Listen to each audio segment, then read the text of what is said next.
Voy a comenzar a explicar. Veo que algunos de los que están conectados son maestros y maestras que ya realizaron esta actividad en la materia anterior. Si hay algo que ustedes puedan complementar mientras yo doy la información, vendría bastante bien, pues esto afinaría la explicación para los maestros que apenas van a realizar esta actividad por primera vez. La actividad número 7 consiste en realizar algo que se llama estructura didáctica. Es decir, tenemos que diseñar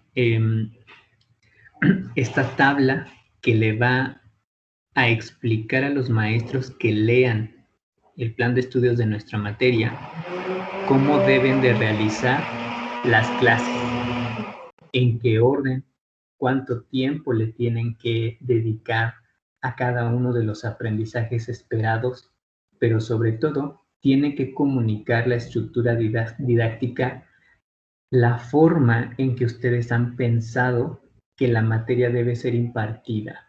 Por ejemplo, a través del aprendizaje por proyectos, de una educación centrada en el alumno, ¿sí?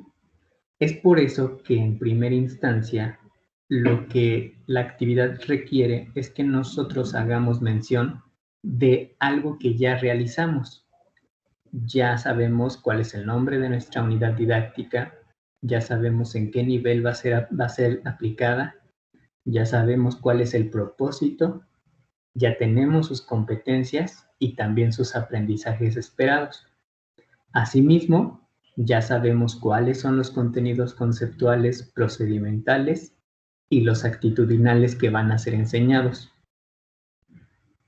Eso es lo primero que nos pide el ejercicio, recuperar esa información que nosotros realizamos en la actividad 5 y 6 y aplicarla aquí, copiarla y pegarla aquí en un primer momento, ¿sí? De hecho, si ustedes observan, al principio de la tabla viene ciertos renglones marcados con color rojo. La información que se solicita en esos renglones con color rojo es información que justamente ustedes ya redactaron en la actividad 6 y 5. De igual manera, en el primer renglón azul que ustedes pueden ver en pantalla dice contenidos de aprendizaje. Justo abajo señala en color naranja los contenidos conceptuales, los procedimentales y los actitudinales. Eso lo único que ustedes van a hacer es pegar la información que ya realizaron en la actividad 5 y 6. Aquí hago una recomendación.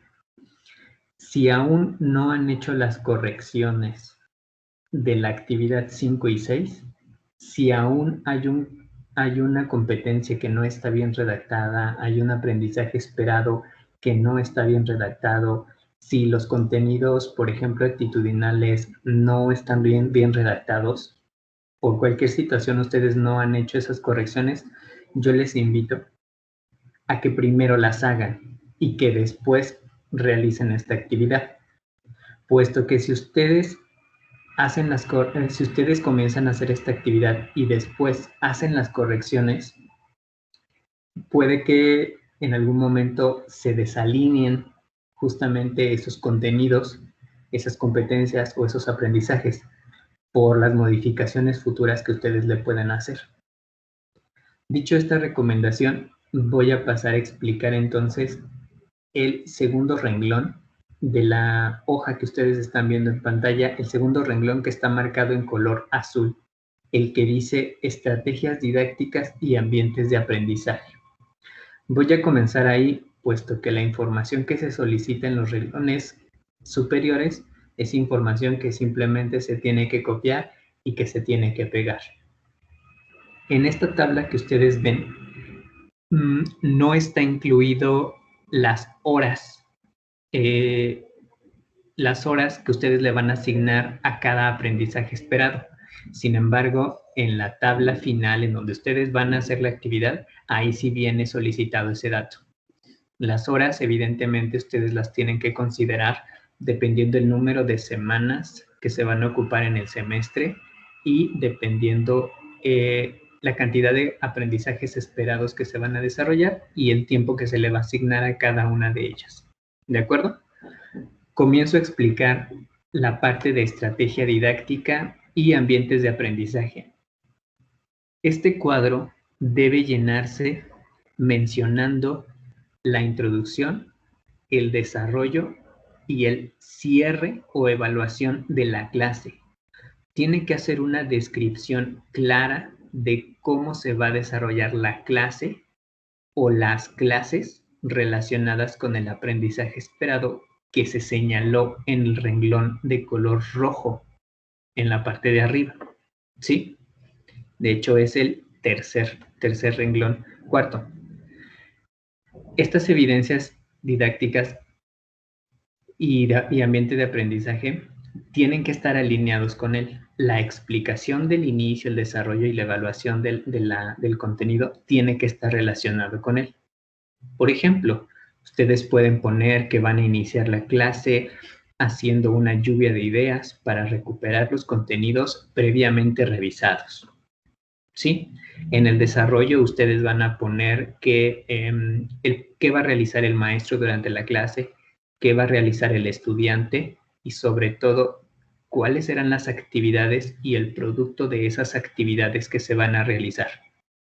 Podrían decir, el maestro entregará a los estudiantes una hoja con un cuestionario.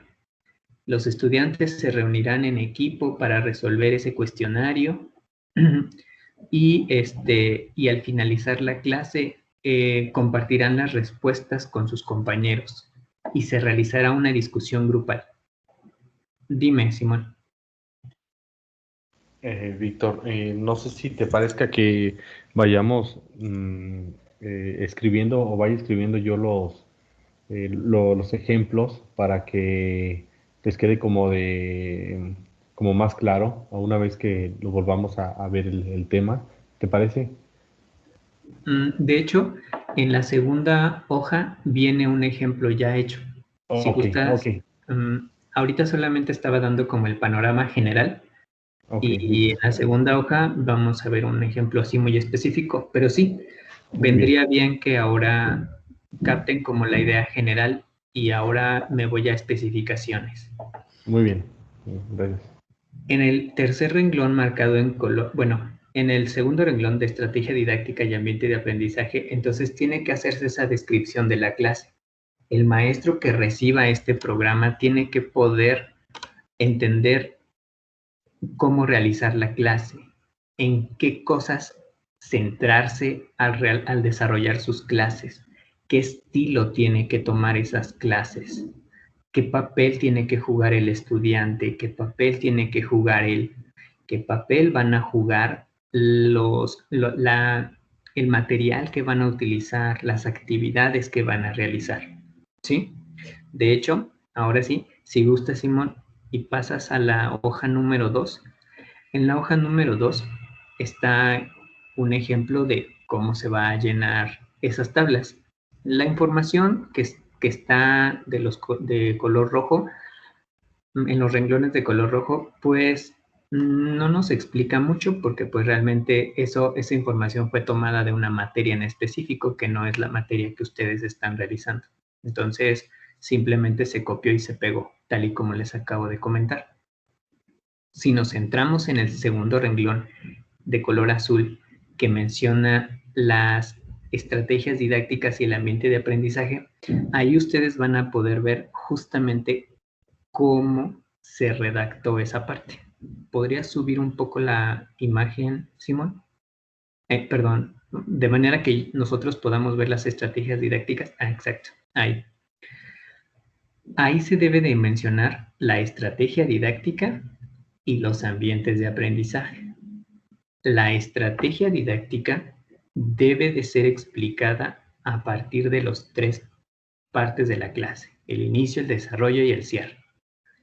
Por ejemplo, en el inicio dice: contextualizar a los estudiantes de la unidad de competencia en una situación local o regional para realizar preguntas, detonadores que captan la atención de los estudiantes o representen no alcanzo a ver, pero bueno, que pueda ser solucionado con los contenidos que adquirirán respecto a la terminología y los criterios de sustentabilidad. Prácticamente lo que le dice es al maestro cómo iniciar su clase, qué tipo de estrategias utilizar. No iniciar una clase directamente con el tema, sino aperturarla, establecer una actividad que ancle la atención de los estudiantes, que la dirija hacia el lugar a donde ustedes quieren y justamente que recupere esa información que el estudiante puede ya tener y que se va a complementar con el tema. En el desarrollo, dice, a través del aprendizaje basado en problemas, aquí se señala el tipo de aprendizaje que se va a promover en la unidad de aprendizaje. Aprendizaje basado en problemas.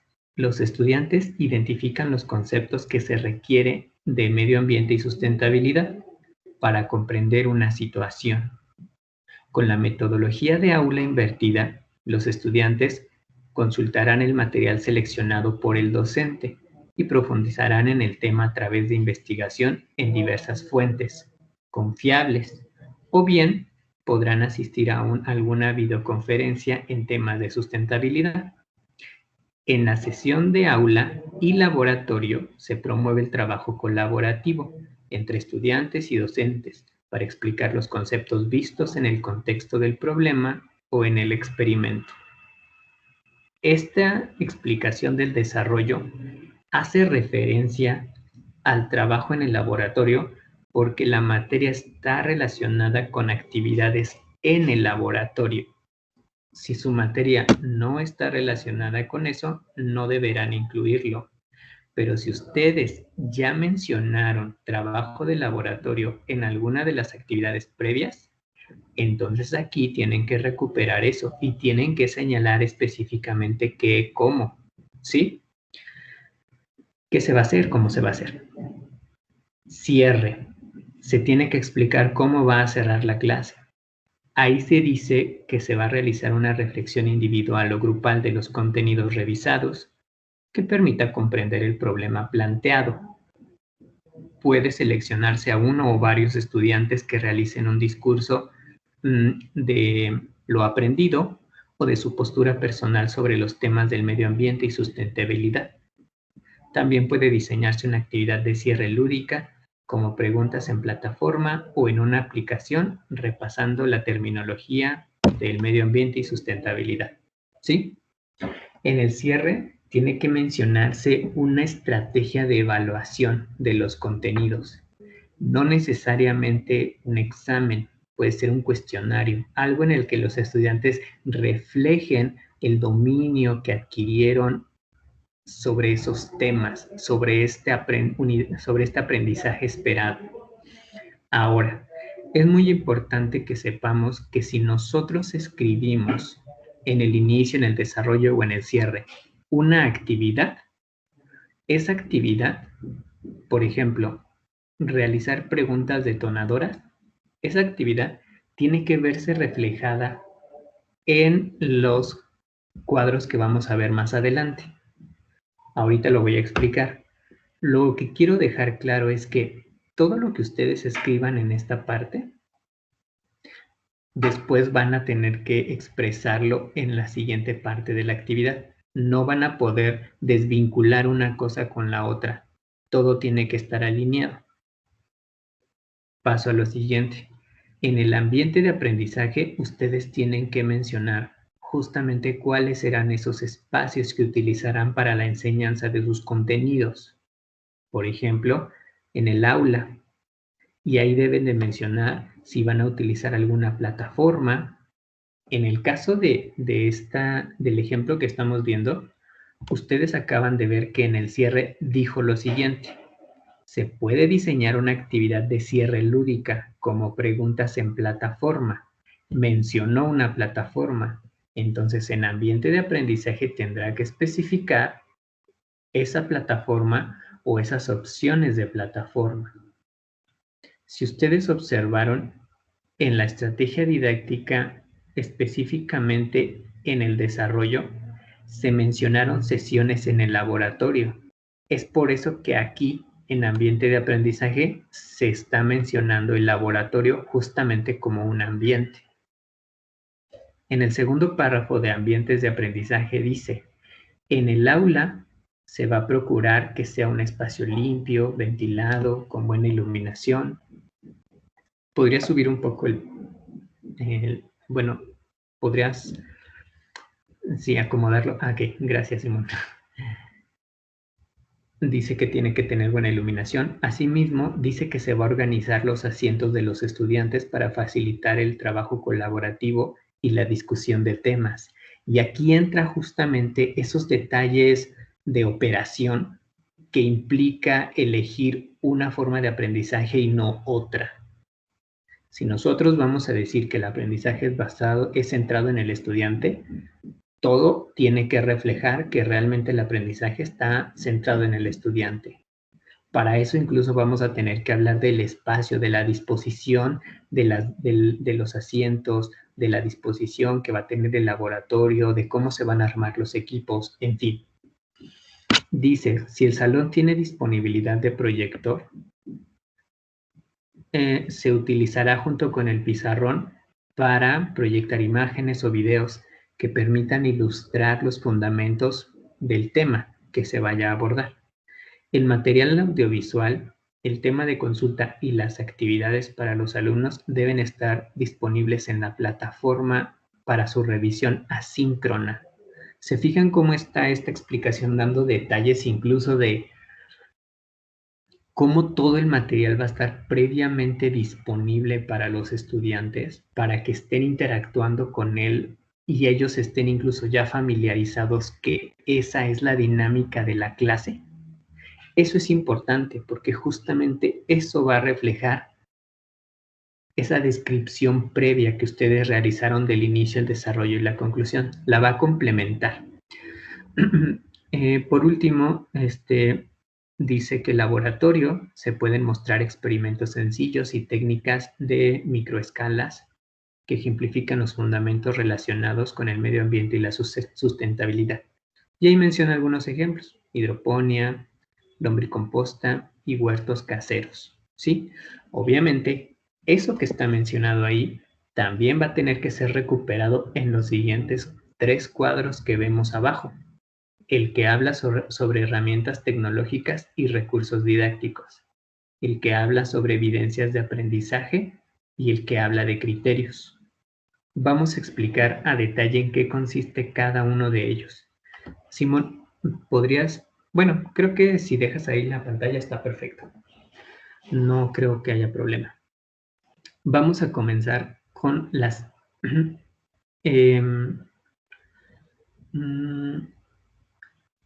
herramientas tecnológicas y recursos didácticos. Las herramientas tecnológicas y los recursos didácticos que se van a utilizar durante la clase tienen que ser mencionados aquí. Disculpen que haga referencia a la clase.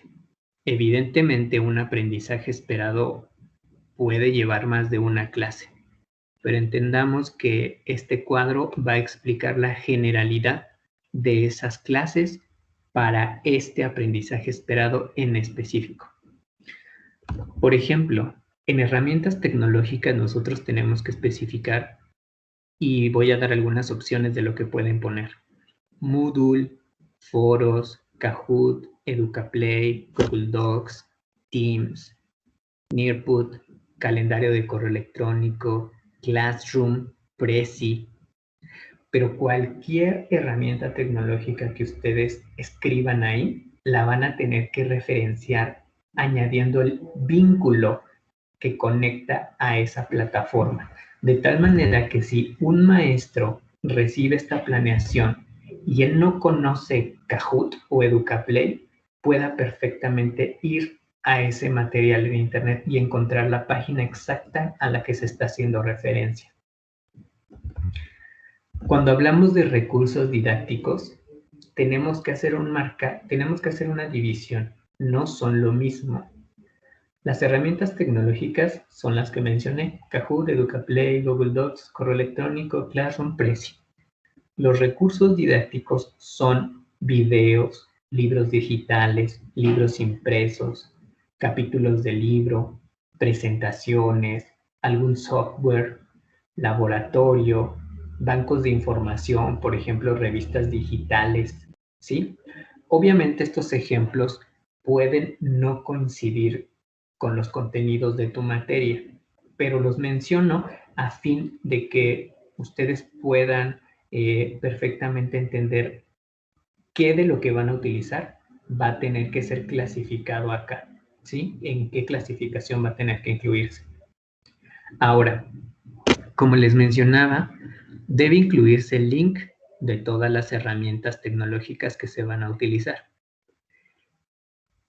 En el caso de los recursos didácticos, debe de incluirse el link del recurso didáctico, pero también la bibliografía, o solamente la bibliografía, en caso de que hablemos de un libro impreso, por ejemplo. Esa bibliografía se tiene que referenciar con formato de APA. En su momento nos dijeron que era APA 7, es el que sigue vigente, entonces tendrá que respetarse esa forma de citación. Se recomienda que ustedes, al momento en el que enlisten las herramientas y los recursos, pues justamente separen las herramientas de los recursos, no los mezclen, agrúpenlos cada uno en donde le corresponda, ¿sí? De igual manera, se recomienda especificar en qué momento se utilizará cada herramienta y recurso, al inicio de la clase, durante el desarrollo o al cierre de la clase. Por ejemplo, en lo que ustedes están viendo en pantalla, al principio se mencionan las herramientas tecnológicas y se especifica para qué se van a utilizar. Dice ahí, para capturar las respuestas a las preguntas detonadoras y las reflexiones individuales, se puede utilizar Mentimeter, Perdeck, Foro o Chat.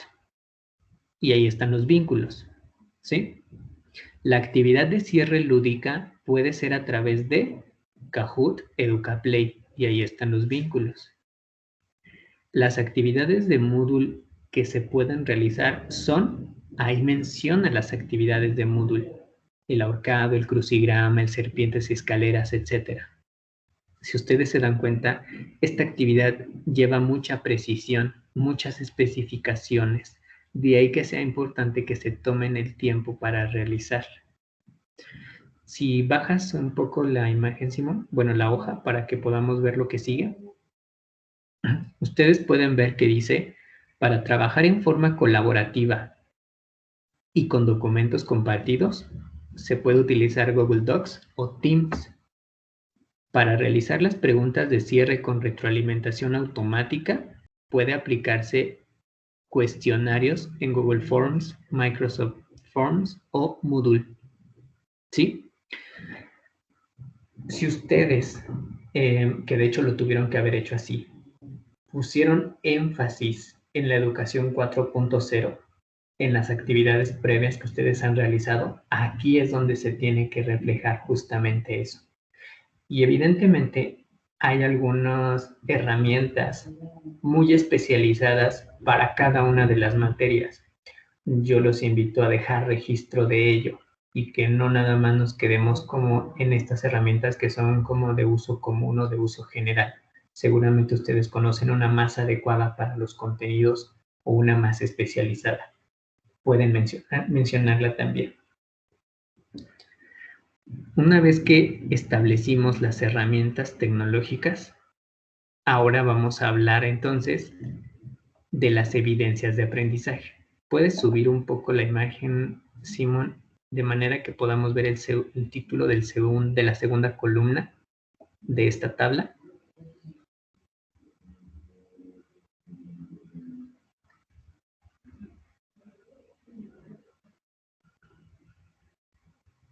Subir el documento. Bueno, regresarte más hacia arriba, perdón. Ahí, abajo, donde dice evidencias abajo. Sí, hasta ahí ustedes pueden ver que dice evidencias de aprendizaje para la evaluación formativa. Ese es el cuadro que sigue. Si se dieron cuenta que el cuadro anterior que dice herramientas tecnológicas era directamente proporcional al cuadro de estrategias didácticas y ambiente de aprendizaje, pues este tercer cuadro también tiene que estar íntimamente relacionado con ello. En las evidencias de aprendizaje, ustedes tienen que señalar el producto, el resultado de la clase, eso que se va a entregar, eso en donde se va a poder contemplar que el estudiante realizó y aprendió lo que ustedes tenían planeado. Algunas evidencias de aprendizaje que pueden utilizar son las siguientes: pruebas escritas, pruebas orales, proyectos, informes, algún objeto que realicen, una creación que realicen, autoevaluación, sociodrama, el registro de las lluvias de ideas, la coevaluación del trabajo colaborativo, reportes de investigación, presentaciones, infografía, mapa conceptual, reporte de laboratorio, prototipos, glosario. Eso sí, cualquier evidencia que ustedes elijan tuvo que haber sido directa o indirectamente mencionada en el cuadro donde ustedes anotaron la estrategia didáctica y los ambientes de aprendizaje, donde anotaron el inicio, el desarrollo y la conclusión de la clase. Si ustedes en ese cuadro anotaron que iban a iniciar haciendo una lluvia de ideas y que esa lluvia de ideas iba a contar, no sé, como parte de las actividades, entonces aquí tienen que incluirla como evidencia, ¿sí? Y la evidencia sería el registro de la lluvia de ideas, un documento escrito que exponga los resultados de la lluvia de ideas. Esa sería la evidencia de aprendizaje, ¿sí? Obviamente, puede haber más de una evidencia, no tendría que haber una sola, porque aquí estamos hablando de un aprendizaje esperado que va a ser desarrollado en más de una clase. Entonces, quizás ustedes le asignen a cada clase una evidencia distinta. Eso ya dependerá de lo que ustedes tengan planeado en su materia. En el ejemplo que estamos viendo en pantalla, ustedes pueden ver que dice que la evidencia primera será un documento digital con un mapa mental de los conceptos revisados. La segunda evidencia será una exposición en donde se sinteticen las investigaciones sobre temas de sustentabilidad. La tercera evidencia serán las respuestas a los cuestionarios abiertos o retroalimentación automática. Sí, es evidencia de que los estudiantes lo hicieron, realizaron esa actividad. Y al último menciona un punto que es bien importante. Por ejemplo, se va a evidenciar la coevaluación del trabajo colaborativo. ¿Sí? Esos elementos que nos solicitaron que nosotros incluyéramos, por ejemplo, en el perfil docente, no sé si recuerdan, en el perfil docente decía cómo utilizará el docente la evaluación, la coevaluación, etcétera. Cómo utilizará la evaluación sumativa, la evaluación. Ese tipo de cosas pueden ser incluidas aquí. Ahora, pasemos a la tercera columna, la que mencionó. Sí. La coevaluación, a ver, una evidencia. ¿Sería un cuestionario o qué sería? La coevaluación misma es la evidencia.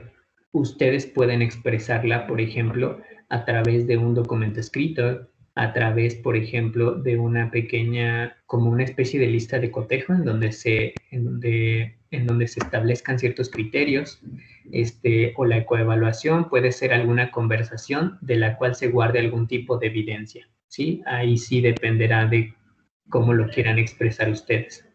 Ahora empecé, habrá que contar cuál es esa evidencia de esa coevaluación. ¿Cuál es la extensión de la coevaluación? La evidencia. Perdón, es que no le entiendo, maestra. La evidencia de la coevaluación, ¿cuál sería? Como mencioné, la evidencia puede ser algún registro escrito de que se realizó esa coevaluación. ¿Sí? Entonces, de paréntesis, se tendrá que anotar registro de coevaluación de trabajo colaborativo. Sí, exacto, maestro. Bien, ajá. Ok, sí, de hecho esa precisión que nos hace la maestra Sara es bastante conveniente porque justamente como estamos en la columna de las evidencias, esto tiene que ser sumamente específico.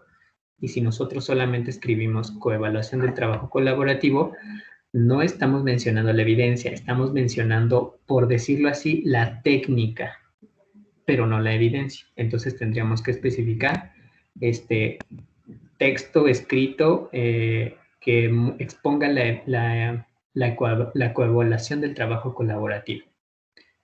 Muy bien, gracias, maestra. Ahora, pasemos entonces a los criterios e instrumentos de evaluación. Aquí, evidentemente, tenemos que mencionar dos cosas, tanto los criterios como los instrumentos de evaluación. ¿De dónde vamos a sacar los criterios? Del tipo de evidencias, evidentemente, contemplando el tipo de herramientas que utilizamos, tecnológicas. Asimismo, contemplando las técnicas de trabajo, las estrategias de trabajo que se mencionaron en el cuadro anterior, donde se especificó el inicio, el desarrollo o la conclusión. Y esos criterios deben estar perfectamente vinculados al aprendizaje esperado, ¿sí? Tendría que priorizarse eso. Evidentemente, si se hace una exposición, por ejemplo, y ustedes quieren contemplar, no sé, la ortografía de la presentación, está bien, eso puede ser un criterio, pero si el aprendizaje esperado es, por ejemplo, que los estudiantes, si un contenido actitudinal, por ejemplo, es que los estudiantes tengan una postura ética respecto a los temas, pues entonces tendría que priorizarse un criterio relacionado con ese contenido actitudinal o un criterio relacionado con los contenidos procedimentales. ¿Sí? Los criterios, en términos muy concretos, deben describir las características que tendrán las evidencias, ¿sí? Obviamente, esto tiene que estar vinculado, como les decía, perdonen si soy reiterativo, con los contenidos procedimentales, actitudinales, con los aprendizajes esperados, ¿sí? Y deben ser sumamente claros y comprensibles. Deben incluso permitirle al maestro que lea este documento, poder construir a partir de ellos su herramienta, su instrumento de evaluación, ¿sí? Pasemos con eso a los instrumentos de evaluación. ¿Qué vamos a entender por instrumentos de evaluación? Pues cosas que ya tenemos conocimiento. Una rúbrica, una lista de cotejo, ¿sí? Una guía de observación incluso, ¿sí? Eso sería un criterio de un instrumento de evaluación. O un mismo cuestionario. Eso sí, cuando nosotros establezcamos nuestro instrumento de evaluación, ese instrumento de evaluación debe de estar perfectamente justificado su uso a través de los contenidos que se van a revisar en el aprendizaje esperado. Por ejemplo, no es lo mismo utilizar una lista de cotejo, una rúbrica o una guía de observación. Cada uno de esos instrumentos de evaluación hacen referencia a ciertas actividades específicas. Una guía de observación evalúa el desempeño, por ejemplo. Una rúbrica evalúa también desempeño a través de ciertos criterios. Una lista de cotejo tendría que utilizarse cuando se está evaluando un producto específico. Entonces, yo recomiendo recurrir a la que sea más conveniente dependiendo de lo que van a revisar en los temas. y no nada más recurran a la que se les ocurra. ¿Pueden mencionar más de un instrumento de evaluación? Sí, pero tomen en cuenta que esos instrumentos van a tener que ser diseñados más adelante o van a tener que ser precisados más adelante. Entonces yo recomiendo que tomando en cuenta la experiencia de ustedes como docentes, elijan el instrumento pues que más práctico sea y que más conveniente sea para los temas que se van a revisar. Ustedes pueden ver, por ejemplo, en la pantalla, en la columna que se llama Criterios e Instrumentos de Evaluación, que los criterios que ahí se mencionan son los siguientes. Fundamenta sus ideas usando los conceptos de medio ambiente y sustentabilidad. Aplica correctamente la terminología ambiental. Participa de manera colaborativa con sus compañeros. Se comunica asertivamente al expresar una postura personal sobre temas de sustentabilidad y medio ambiente. ¿Se dan cuenta que estos criterios no hacen tanto referencia a forma de trabajo, sino más a cuestiones de contenido? ¿Se dan cuenta que estos criterios de evaluación hablan de aprendizajes, pero también de contenidos actitudinales? Por ejemplo, habla de comunicación asertiva, habla de participación colaborativa. No solamente se está metiendo a evaluar el aprendizaje esperado por puros conocimientos. Y evidentemente no lo va a hacer porque desde un principio estableció que el aprendizaje sería basado en proyectos y que el aprendizaje estaba contemplando esos 3 contenidos. Bien. Por último, no sé, Simón, si puedes regresar como a la hoja número 1, por favor.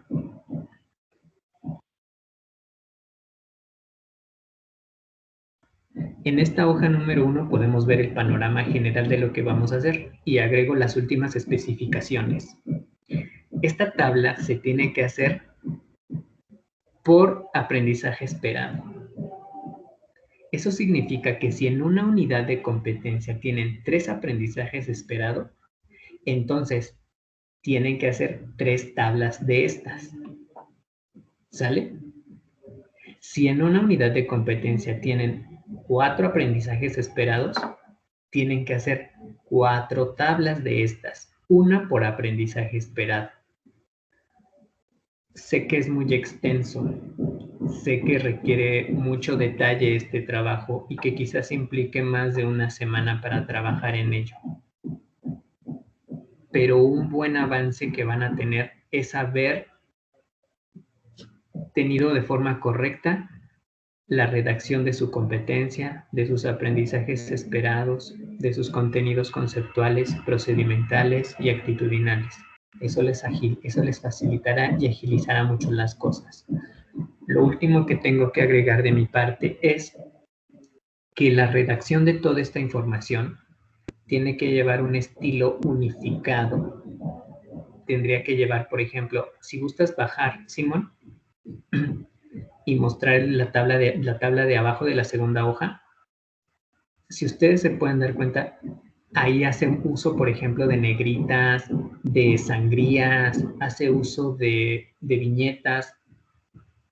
Esa se tiene que unificar. Todos tendrían que exponer la información en un mismo estilo, pero eso lo va a revisar el corrector de estilo. Eso lo tiene que comunicar el corrector de estilo. Yo solamente lo menciono para que si ustedes desde ahora se pueden comunicar con él, o vendría bien que él se comunicara con nosotros para establecer esa forma de trabajo y después no tengan que estar haciendo esas correcciones.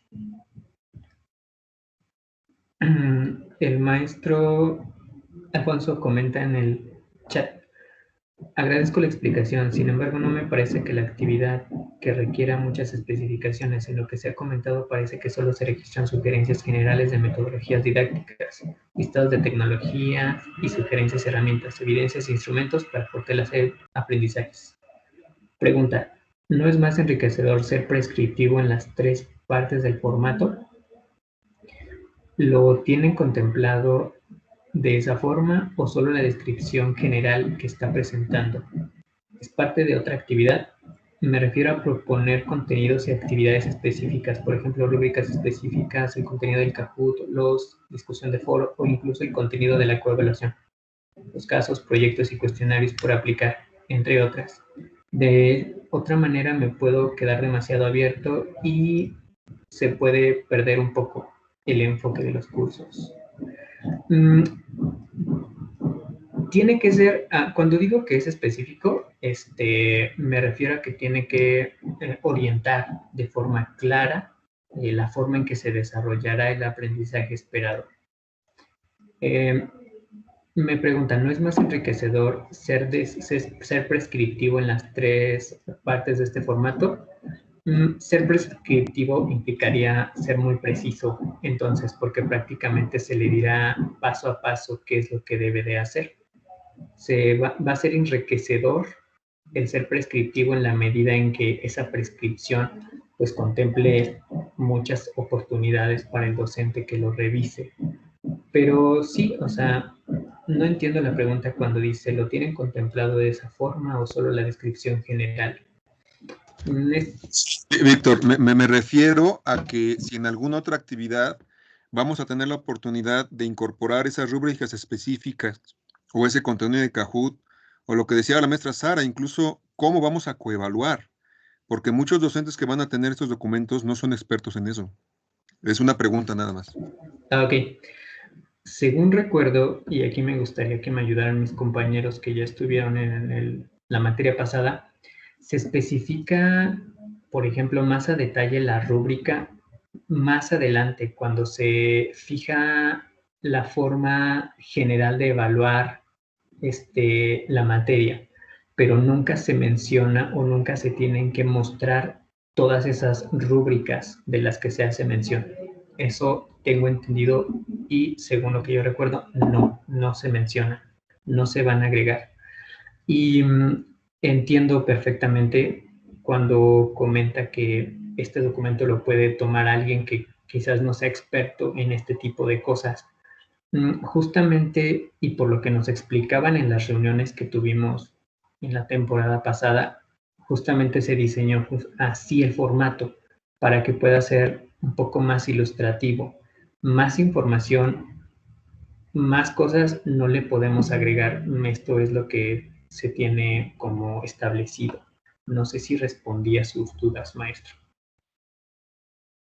Sí, Víctor, gracias. Nada más una sugerencia ahí para DEMS. Entonces, si aparecen, por ejemplo, Mentimeter, Peerdic, Kahoot y Educoplay, pues deberíamos ligarlo con los planes de capacitación, porque hasta el momento ahí tenemos un gap bastante importante en la formación de profesores, ¿eh?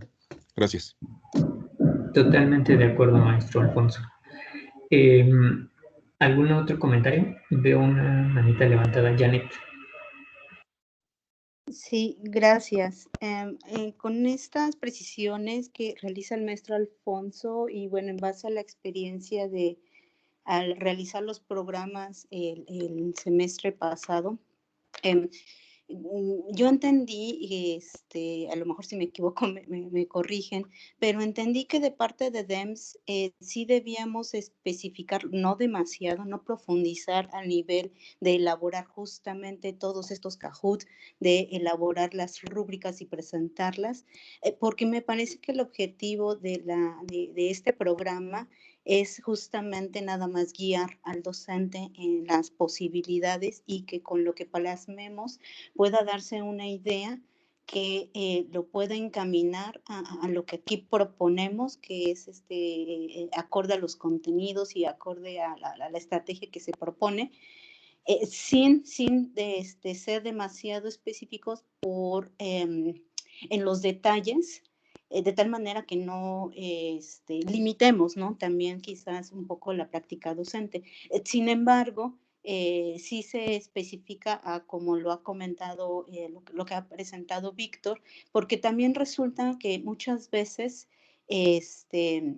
los docentes a veces por obviedad ponemos nada más sin especificar, ¿no? Así como así, ¿no? Y entonces queda demasiado abierto y queda demasiado ambiguo. Entonces, por ejemplo, pues van a hacer unas exposiciones y ya, ¿no? Se acabó, ¿no? Y hacemos todo un listado sin concretar demasiado. Y a veces como que daría la impresión como que nada más proponemos por proponer. Entonces, como que sería, entiendo yo, evitar esa ambigüedad pero tampoco ser demasiado detallistas en cuanto a los contenidos, por ejemplo, que podría ser un cuestionario, ¿no? Van a ser de tantas preguntas y se va a preguntar esto y aquello, de tal manera como que dejar también abierta esa parte. Entonces, creo que aquí lo que se propone es un término como medio. Y ya los detalles, justamente, pues ya van, siento yo, más ligados con la planeación que DEMS nos solicita semestre con semestre, en donde en esa planeación, ahora sí didáctica, de los docentes que imparten la materia, ahí es justamente donde tenemos la oportunidad de hacerlo a detalle, compartir Kahoots, trabajar de manera colaborativa con nuestros compañeros docentes, pero ya teniendo como una guía, un lineamiento general, que es justamente lo que se propone en este programa. Entonces, al fin y al cabo, creo que el programa, la intención es dar la generalidad para que ahora sí cada docente, de acuerdo a sus a sus posibilidades, conocimientos, y las situaciones particulares del aula, puedan ellos ya proponer algo de manera muy, muy específica, ¿no? Y bueno, por supuesto, también dependiendo de los grupos, no es lo mismo, por ejemplo, los chicos, nuestros estudiantes de la Ciudad de México, que por ejemplo los que tenemos aquí en León. Y para terminar, bueno, mi comentario, sí, acerca de estas herramientas tecnológicas, bueno, de parte de DEMS, al menos siento yo, bueno, en ese sentido, creo que al menos también en nuestra unidad, académica, aquí en el CECI 17, se ha hecho mucho énfasis justamente fortalecer y conocer estas herramientas tecnológicas. De hecho, aquí inclusive también ha hecho un esfuerzo enorme el estado de Guanajuato. Entonces, creo que DEMS sí tiene propuestas, no todas las que están, las que se propone como ejemplo en lo que nos expuso Víctor, pero sí hay algunas. Y creo que eso es parte justamente también un aspecto de estas habilidades docentes, ¿no? Su constante capacitación, y bueno, si no lo encuentran DEMS, bueno, pues estarán en otras plataformas o en otros cursos que estén disponibles en el internet, ¿no? Entonces, y es por eso creo yo, bueno, o al menos eso es alguno de los aspectos que justamente se mencionan en el perfil docente, ¿no? Que el docente pueda tener estas habilidades de actualización constante y que, bueno, a lo mejor no todas las que aquí se mencionaron, pero sí algunas, yo creo al menos las básicas, creo que sí los he visto yo como cursos que la DEFIE propone, ¿no? Al menos los de Teams, los de Classroom y de Moodle, con todas sus posibilidades, ¿no?, que ofrece. Bueno, sí, sería eso todo de mi parte. Gracias. Gracias, maestra Janet. Sí, totalmente de acuerdo también. Los puntos que mencionó, lograr el equilibrio justamente entre la libertad que tiene el maestro para diseñar su propia clase y la guía que debe de tener, así como hacer referencia a ese perfil docente en el cual se estableció que debería de tener ciertas capacidades, no solamente para el dominio de la tecnología, sino también para la actualización constante. Bien, ¿alguna otra pregunta o comentario?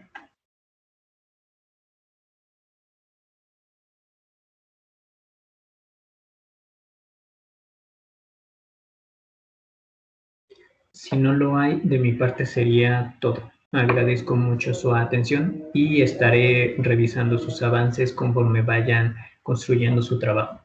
Gracias.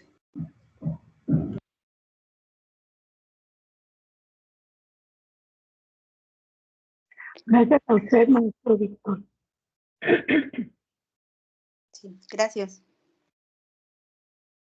Pues bueno, maestro. Este apoyo del maestro Víctor para poder complementar esta unidad, porque Creo que fue una de las actividades que también creó mucha confusión y hizo que se retrasara como el trabajo en general, ¿no? Con estas contribuciones que también y observaciones que están haciendo la maestra Janet y el maestro Alfonso, pues creo que también varios nos ayuda a resolver como estas dudas. Pues si nadie tuviera otra duda, pues damos por terminada la reunión. Y bueno, si tuvieran alguna otra duda, pues pueden contactar al maestro Víctor o bien revisar nuevamente el video que quedará aquí grabado en el canal de general del equipo de Teams de sustentabilidad.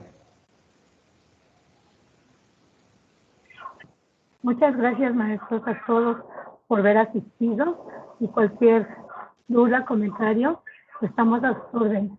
Que tengan buena tarde. Hasta luego. Hasta luego. Gracias, hasta luego.